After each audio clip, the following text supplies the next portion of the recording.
नमस्कार दोस्तों, learn with NH YouTube channel पर आपका स्वागत है। इस वीडियो के अंदर हम क्लास 7th में राजस्थान बोर्ड के अंदर राजस्थान अध्ययन की जो बुक चलती थी उसके ऑब्जेक्टिव क्वेश्चंस देखेंगे। जो भी विद्यार्थी चैनल पर नए हैं वो चैनल को सब्सक्राइब जरूर कर ले और वीडियो को लाइक कर ले ताकि जो भी यूजफुल वीडियोज़ है दोस्तों वो आपको टाइम टू टाइम मिलते रहे। यहाँ पर काफ़ी सारे शानदार क्वेश्चन हम डिस्कस करेंगे जो कि आपको नेक्स्ट एग्जाम में देखने को मिल सकते हैं। पहला सवाल है, राजपूताने का कर्ण कहा जाता है। तो दोस्तों राजपूताने का कर्ण किसे कहा जाता है? महाराजा रायसिंह को कहा जाता है। So option A is the right answer. Maharaja Raisingh को राजपूताने का कर्ण किसके द्वारा कहा गया है? तो दोस्तों ये मुंशी देवी प्रसाद के द्वारा कहा गया है। किसके द्वारा दोस्तों? मुंशी देवी प्रसाद के द्वारा।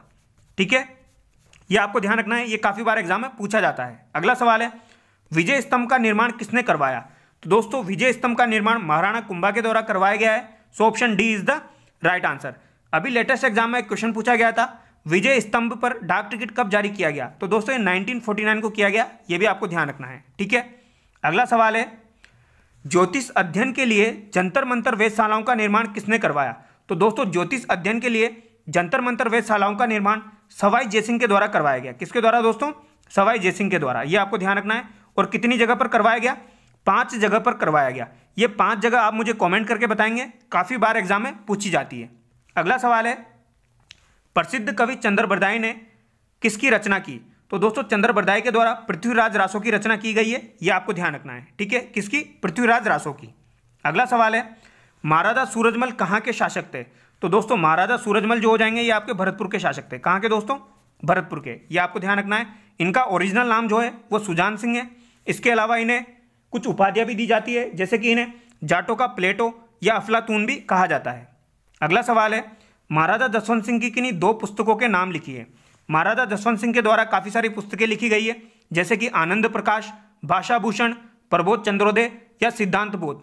जिसमें से प्रबोध चंद्रोदय बहुत ज्यादा इंपॉर्टेंट है दोस्तों, ये काफी बार एग्जाम में पूछ ली जाती है। ठीक है, इसके अलावा आनंद प्रकाश, भाषा भूषण, सिद्धांत बोध। ठीक है, अगला सवाल है, राजस्थान में निम्नांकित में से कौन सा उद्योग बड़े उद्योग की श्रेणी में आता है? घानी तेल, शहद, सूती वस्त्र उद्योग या खादी सिल्क? तो दोस्तों बड़े उद्योग की श्रेणी में सूती वस्त्र उद्योग को गिना जाता है। So option C is the right answer. अगला सवाल है, कौन सी वस्तु राजस्थान से निर्यात नहीं की जाती है? ऊन, ज्वारात, पेट्रोल या संगमरमर पत्थर? तो दोस्तों पेट्रोल का निर्यात राजस्थान से नहीं किया जाता है। So option C is the right answer. अगला सवाल है, ब्यावर में वर्ष 1889 में किसकी स्थापना की गई? तो दोस्तों ब्यावर में 1889 में दी कृष्णा मिल की स्थापना की गई। किसकी दोस्तों? दी कृष्णा मिल्स की। ये काफी बार एग्जाम में पूछी जाती है, इसको तो याद कर ही लेना।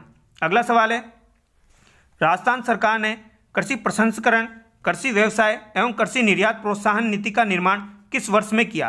तो दोस्तों ये 17 दिसंबर 2019 को किया है। ये आपको ध्यान रखना है। कब किया? 17 दिसंबर 2019 को। अगला सवाल है, चेतावनीराज चुंगटिया नामक प्रसिद्ध सोटे लिखे थे। तो चेतावनीराज चुंगटिया नामक प्रसिद्ध सोटे किसके द्वारा लिखे गए थे? तो दोस्तों केसरी सिंह बारट के द्वारा लिखे गए थे। So option A is the right answer. Kesari Singh Barhat ने 13 सोटे लिखे थे। ठीक है, 13 सोटे किसको लिखे थे? ये फतेह सिंह को लिखे थे। ये भी आपको ध्यान रखना है। ठीक है, किसको लिखे थे? फतेह सिंह को। और कब लिखे थे? 1903 में। अगला सवाल है, राव सवाई कृष्ण सिंह के समय में बिजोलिया की जनता से लागतें ली जाती थी। तो दोस्तों 84 टाइप की लागतें ली जाती थी। So option B is the right answer. Sawai Krishna Singh ने 1903 में एक कर लगाया था जिसका नाम था चौरी कर। यह भी आपको ध्यान रखना है। इसके अलावा 1906 में पृथ्वी सिंह के द्वारा तलवार बनाई कर लगाया गया है। यह भी इंपॉर्टेंट है, यह भी आपको ध्यान रखना है। ठीक है, अगला सवाल है, यहां पर आपको सुमेलित करना है दोस्तों। मारवाड़ प्रजामंडल से जय नारायण व्यास हो जाएगा, मेवाड़ प्रजामंडल से दोस्तों माणिक्यलाल वर्मा हो जाएगा, जयपुर प्रजामंडल से जमनालाल बजाज हो जाएगा और बीकानेर प्रजामंडल से दोस्तों मगाराम वेद हो जाएगा। ठीक है, कोटा प्रजामंडल से पंडित अभिन्न हरि हो जाएगा। अगला सवाल है, भगत आंदोलन किसके द्वारा चलाया गया? तो दोस्तों भगत आंदोलन जो है ये गोविंद गिरी के द्वारा चलाया गया। किसके द्वारा दोस्तों? गोविंद गिरी के द्वारा चलाया गया। ये आपको ध्यान रखना है। ठीक है, अगला सवाल है, 1919 में वर्धा में राजस्थान सेवा संघ की स्थापना किसके द्वारा की गई? तो दोस्तों राजस्थान सेवा संघ की स्थापना 1919 को की गई। कहां पर की गई? वर्धा में की गई। पहली बात तो आपको यह ध्यान रखनी है, किसके द्वारा की गई? विजय सिंह पथिक के द्वारा। किसके द्वारा दोस्तों? विजय सिंह पथिक के द्वारा। यह भी आपको ध्यान रखना है। ठीक है, और 1920 में इसका कार्यालय अजमेर में ट्रांसफर कर दिया गया। यह भी आपको ध्यान रखना है। अगला सवाल है, गोविंद गुरु किसके विचारों से प्रभावित थे? तो गोविंद गुरु जो थे ये दोस्तों स्वामी दयानंद सरस्वती के विचारों से प्रभावित है, तो ये आपको ध्यान रखना है। किसके विचारों से दोस्तों? दयानंद सरस्वती। अगला सवाल है, आजादी पूर्व राजस्थान में कौन सी कुप्रथाएं प्रचलित थी? सती प्रथा, डाकन प्रथा, बाल विवाह या फिर उपयुक्त सभी? तो दोस्तों यहाँ पर आपका राइट आंसर जाएगा उपयुक्त सभी। अगला सवाल है, 1819 को आधुनिक शिक्षा का पहला स्कूल कहाँ खोला गया? जयपुर, अजमेर, उदयपुर या फिर जोधपुर? तो दोस्तों 1819 में आधुनिक शिक्षा का पहला स्कूल अजमेर में खोला गया। So option B is the right answer. Important है, पूछा जा सकता है। अगला सवाल है, यहाँ पर भी दोस्तों सुमेलित करना है। दास प्रथा जो है एक कुरीति हो जाएगी, ठीक है। अमृता देवी का संबंध खेजडली आंदोलन से है। मेयो कॉलेज कहाँ पर है दोस्तों? अजमेर में है।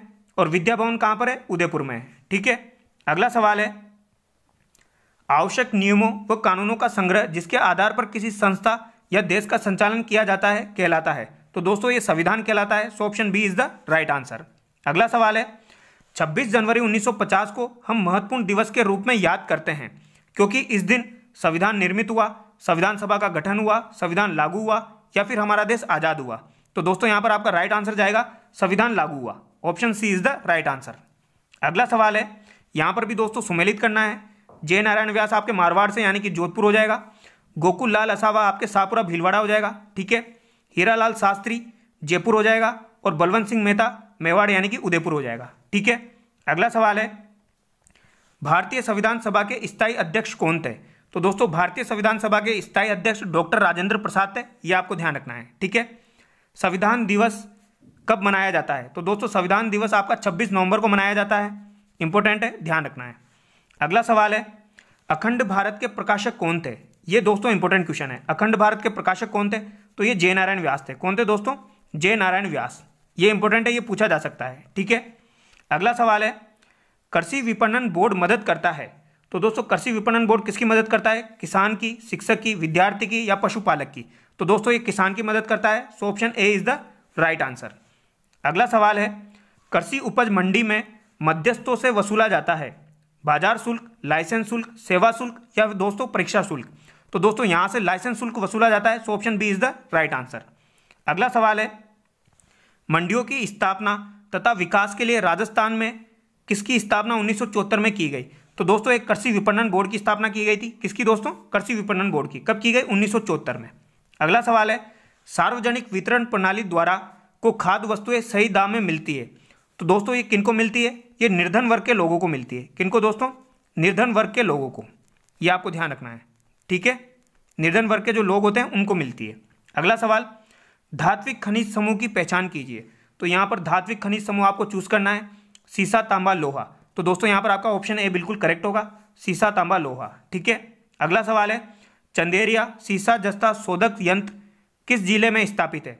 चित्तौड़, जयपुर, जैसलमेर या फिर नागौर? तो दोस्तों ये चित्तौड़ में है। So option A is the right answer. अगला सवाल है, किस प्रकार का कोयला श्रेष्ठ होता है? तो दोस्तों एंथ्रेसाइट प्रकार का जो कोयला होता है वो श्रेष्ठ होता है। किस प्रकार का? एंथ्रेसाइट प्रकार का जो कोयला होता है वो श्रेष्ठ होता है, ठीक है। अगला सवाल है, ऊर्जा के परंपरागत संसाधन हैं? तो दोस्तों ऊर्जा के जो परंपरागत संसाधन है वो कौन कौन से हैं? कोयला हो जाएगा, खनिज तेल हो जाएगा और प्राकृतिक गैस हो जाएगी, ठीक है। अगला सवाल है, ऊर्जा के गैर परंपरागत संसाधनों के नाम लिखिए। गैर परंपरागत में आपके सौर ऊर्जा, पवन ऊर्जा और बायोगैस आ जाएगी, ठीक है। अगला सवाल है, रबी की फसलों के समूह की पहचान कीजिए। बाजरा, सरसों, चावल, मक्का, गेहूं, गुआर, मूंगफली, तिल, कपास, गेहूं, चना, सरसों? तो दोस्तों यहां पर आपका राइट आंसर हो जाएगा ऑप्शन डी, गेहूं, चना, सरसों। अगला सवाल है, जल संरक्षण हेतु सिंचाई की उत्तम विधि है? नहरों द्वारा, खुले धोरों द्वारा, बूंद बूंद सिंचाई एवं फव्वारे द्वारा, तालाब द्वारा? तो दोस्तों यहां पर आपका राइट आंसर हो जाएगा बूंद बूंद सिंचाई एवं फव्वारे द्वारा, ठीक है। अगला सवाल है, राजस्थान में कितने प्रकार की फसलें होती है? खरीफ, रबी और जायद, 3 प्रकार की फसलें होती है, ठीक है। अगला सवाल है, एशिया का सबसे बड़ा कृषि फार्म राजस्थान के किस जिले में है? तो दोस्तों ये सूरतगढ़ गंगानगर में स्थित है। ये आपको ध्यान रखना है। और ये किसकी सहायता से चलाया जा रहा है दोस्तों? ये रूस की सहायता से चलाया जा रहा है। अगला सवाल है, राजस्थान में सिंचाई के कौन से साधन हैं? तो राजस्थान में सिंचाई किन किन से की जाती है? नलकूप के द्वारा, नहरों के द्वारा, कुओं के द्वारा की जाती है। अगला सवाल है, राजस्थान में बाजरे का उत्पादन करने वाले जिलों के नाम लिखिए। तो दोस्तों बाजरे का उत्पादन अलवर, जयपुर, सीकर, नागौर में किया जाता है। यह आपको ध्यान रखना है, ठीक है।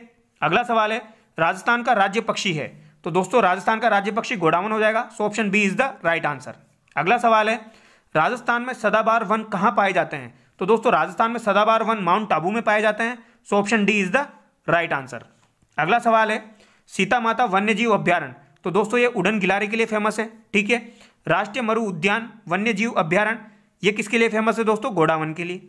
रणथंभौर राष्ट्रीय उद्यान बाघ के लिए हो जाएगा। केवलादेव राष्ट्रीय उद्यान दोस्तों साइबेरियन क्रेन के लिए हो जाएगा, ठीक है। यहाँ पर जो भी क्वेश्चन थे दोस्तों वो हमने कंप्लीट कर लिए हैं। आई होप आपको वीडियो में मजा आया होगा। अगर आपको वीडियो अच्छा लगा है तो वीडियो को लाइक करें, चैनल को सब्सक्राइब करें। Thank you so much.